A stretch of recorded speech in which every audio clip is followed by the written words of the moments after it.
Hello, and welcome to another episode of Karen and Henwood Eats Things. That's all we do, really. We eat things. People go, why don't you put more sights and stuff in your vlog? And we're like, because eating is fun. Anyway, we're in France. We're in Dijon, as you can see. We're in Dijon. Fantastic backdrop. That's actually a green screen. No, I'm kidding. We're in Dijon.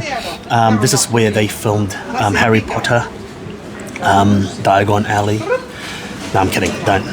Don't take my word for that. It's actually not. But it does look like it. It's actually kind of mystical and eerie in a way. How when you walk around the alleyways and streets here, it just feels like you're transported back in time. It's absolute insanity. But anyway, I digress. We're not talking about the sights. We're talking about food. So, a little fun fact for you. The French government is very strict on this. So when you arrive in France, it is mandatory that upon disembarking on your plane or your train, you have to either grab a baguette or a pastry. And if you don't, it's punishable by force feeding you with baguette or pastry, which then turns your liver into foie gras. Anyway, that's a fact. Science. So anyway, this is the first episode of the pastry segment of our Dijon stay. We are going to show you the quintessential pastries you must try here in Dijon. When I say you must try it, because if you don't, you're either celiac or you just no fun at all, you don't have a soul. Or diabetic, sorry, I don't mean to offend diabetics. But the first one we're going to try today is the mille-feuille. It is a custard layered pastry goodness with an icing sugary thing on top. I've already bitten into it because I couldn't contain myself. And then the second one we're going to feature is the very, very famous Paris-Brest, or as we would say in American English, Paris-Brest. And I say that this is the best Brest you can have. The best. The Paris-Brest. Okay? And so what it is a choux pastry with hazelnut cream praline and mystical white powder that I'm not allowed to mention what, but it's delicious. Okay? So let's start with the mille-feuille. Now, this is going to be very, very tricky because it's an animal of a thing, but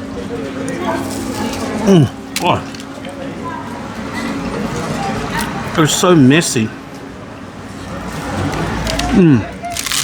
So honestly, that is so good. That is so good. That makes me weep inside. Anyway, layers of buttery pastry, layers of custard, sugar icing. It is the breakfast of champions. This is what the ancient Greeks ate for breakfast before they competed in the first Olympics, whenever it was. I don't have enough facts about that, but this is a fact.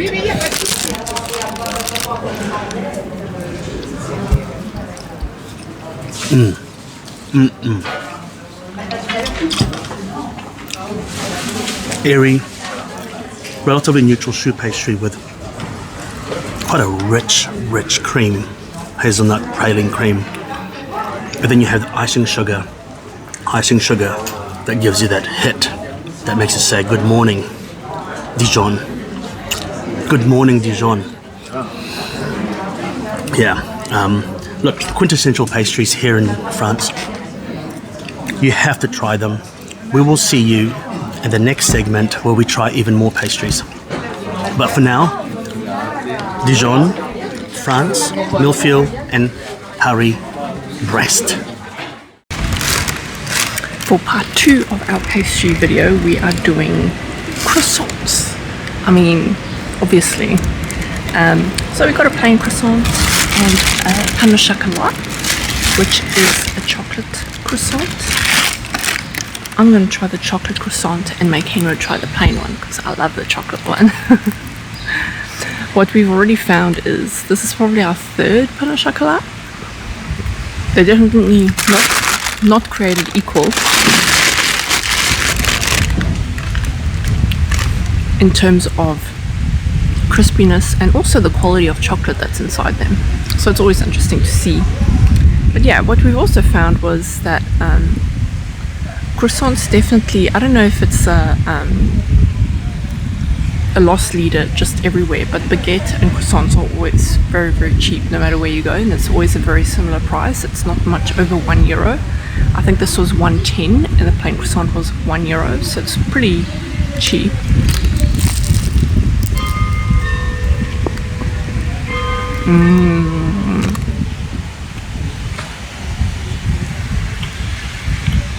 Flaky, no,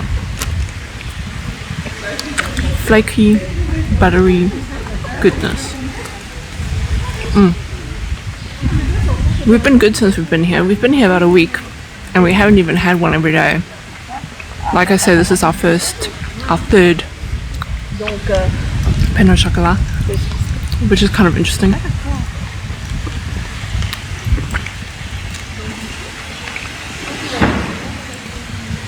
It's a very good one though. It's a very good one. This is the first time we're having it from this place, so it's quite good to try and find our favorite. But yeah, croissants are delicious and we're gonna keep eating them.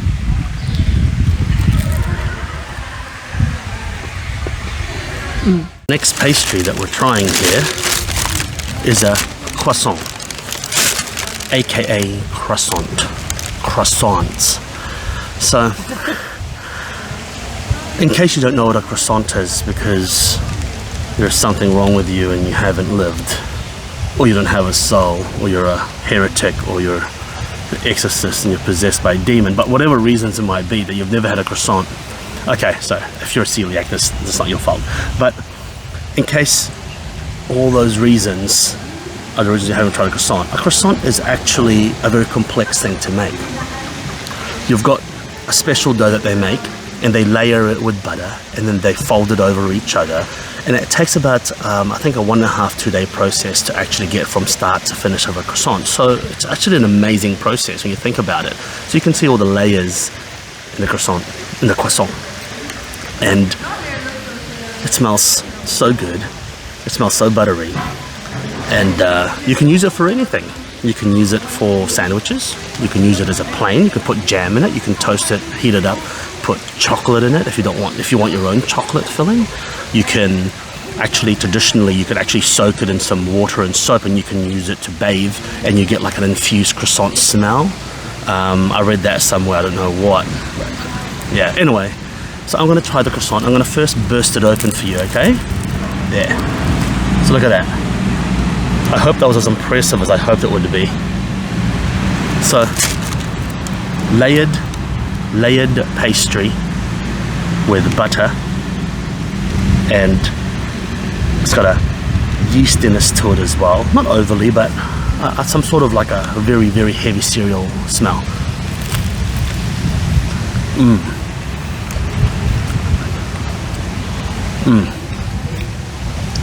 So satisfying. Slightly oily, slightly sweet.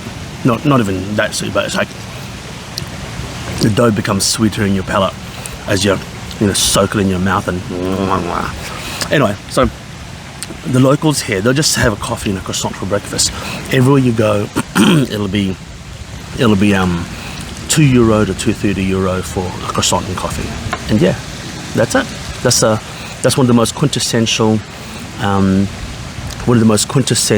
pastries in France, and they never sell it for more than much more than €1. I think if they did, they would have literally protests on the street. People would be wearing vests, this fluoro vest, and then they'll protest on the street against the croissant prices. And I think that's really what it comes down to. Continuing with our pastry journey here in France, in Dijon, we are covering the last two pastries that is quintessential you generally find everywhere in most bakeries. One, well, it's spelled as Canai, so I will tell you in French they say it's Canai. In American it'll be Canal. So this is, I don't even know what this is. I've had it before, but it's like a spongy kind of like a cake, a dense cake texture, sweet glazed pastry. I honestly don't know what it actually is. It's just bloody delicious. So I'm gonna open it up so you can see. See, look, see how like rubbery it is? Doesn't look dense at all. It is dense. See, it's very dense. It's like spongy when you touch it. I know, but like it's quite a heavy density. It reminds me of you know, Southeast Asian density of the cassava cake, like that kind of density, chewiness. But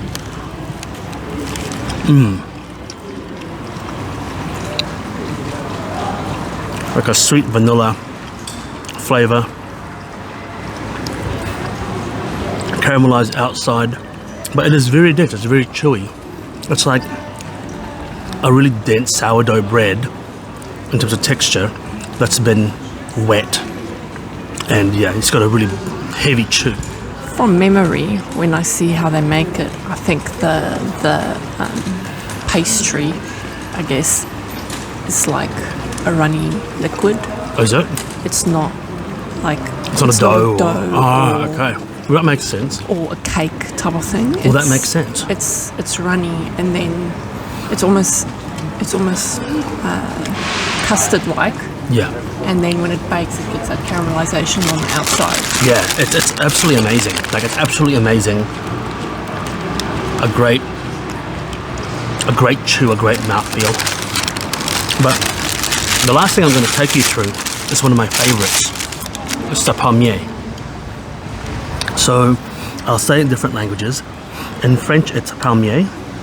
In American English, it's palmier. And in Kiwi, it's palmier. Right? So this is like a heart shape. It's a heart shape because doctors recommend 1 palmier a day for heart health. So it symbolizes the heart for heart health. Kind of like how walnuts are good for your brain. Yes, walnuts are good for your brain because it looks like a brain. And tiger balls are good for your balls. It gives you virility. So that's a Chinese in me talking. So tiger testes, if you need fertility. Sorry, I digress. So this here is like pastry that's been rolled over and over again. Layers of butter, layers of syrup, sugar syrup with like, you can see the caramelized bits there. And it's got like a glaze, like a thin glaze around there. So this is also one of my favorites. It's Now, keeping in mind, not all pastries here are created equal. You go to one bakery, you get the same thing, and the texture and the flavor is different. This is actually a good one. This is the first time I've tried this one from this bakery, but not all of them are the same. Some of them you'll go, it's kind of okay. But the standard of okay here in France is still pretty damn good compared to the rest of the world when it comes to pastries. Like, I swear, France and pastries, I don't know, it's almost like, you know, in the days of creation, it was like France, you get pastries, you know, Middle East, you get oil, and, you know, yeah, New Zealand, we get sheep, yeah. In America, you get, what do Americans get? You get Vegas. So, yeah, so that's, and Disney. And so that's the end of our pastry journey. Look at these cool electric buses. They're designed to be small and they just roam around the footpaths area. Yeah, but they're really quiet. They sneak up on you. Anyway, so this is the last of our pastry portion, pastry segment. Finishing off with a palmier, a pastry, layered pastry with butter and caramelized sugar. Delicious.